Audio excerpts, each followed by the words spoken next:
The virtual safety car was brought in to create a more immediate and flexible tool for neutralising the race. When the virtual safety car is activated, all cars must slow down to a prescribed pace pretty much immediately. Its advantages over a normal safety car or just waving yellow flags are: it can be deployed instantly, forcing all cars to reduce their speeds at the touch of a button. That way all areas of the track are quickly made more safe. It does not bunch the cars up, instead it pretty much maintains the gaps between the cars. Of course, there are times when you might prefer to bunch the cars up. If you need a lot of marshals out on the track to clear up an accident, bunching up the cars behind an actual safety car creates a long quiet period where there are no cars in a particular zone.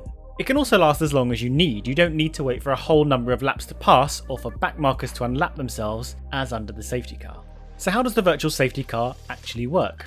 Okay, let's use Albert Park Circuit, hosted the Australian Grand Prix, as our base of operation. The track is 5.3 kilometres long and has a good racing lap time of around 1 minute 28 seconds. So we can imagine ourselves driving around the track during the race, pumping out these theoretical 1 minute 28 lap times lap after lap.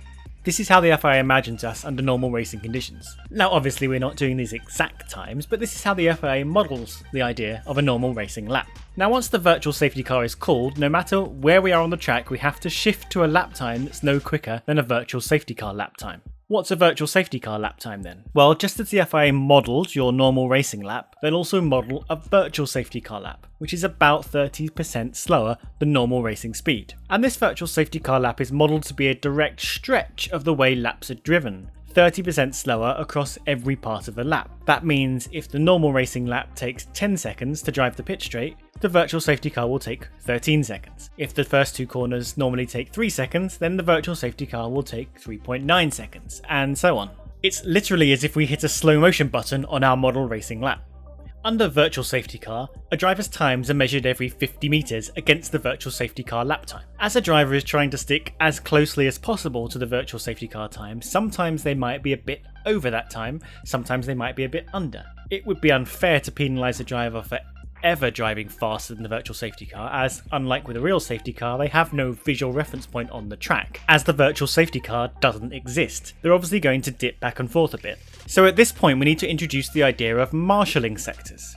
The lap sectors we're most familiar with are the 3 timing sectors used through the sessions to measure pace.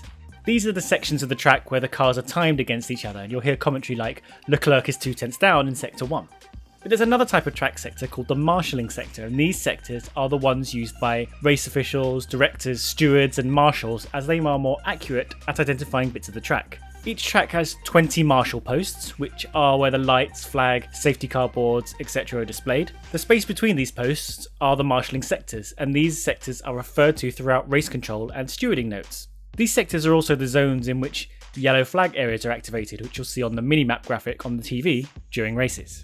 So returning to the virtual safety car, the rules state that the driver must be driving to a time no faster than the virtual safety car lap time, and to enforce that, all the driver has to do is make sure they're slower than the virtual safety car at least once in each marshalling sector. What this means is that the driver has to make sure they're behind the virtual safety car at least once in each sector. This ensures the drivers can't just race off, as they need to keep waiting for the virtual safety car to effectively re-overtake them. That's kind of why it's called the virtual safety car, because it's just like each driver having their own pace car that they have to stay behind. They just can't see it because it doesn't physically exist. Instead, on their dashboard, they'll be told every 50 meters how far ahead or behind of the virtual safety car they are, and they'll adjust their pace accordingly, making sure they've fallen behind it at least once a sector. It's kind of like the ghost car in time trial modes on racing games, except instead of trying to beat the ghost car lap time, you're trying to keep just behind it. The only other rule is that the driver must be behind the virtual safety car when the light goes green again. So when the virtual safety car period is coming to an end,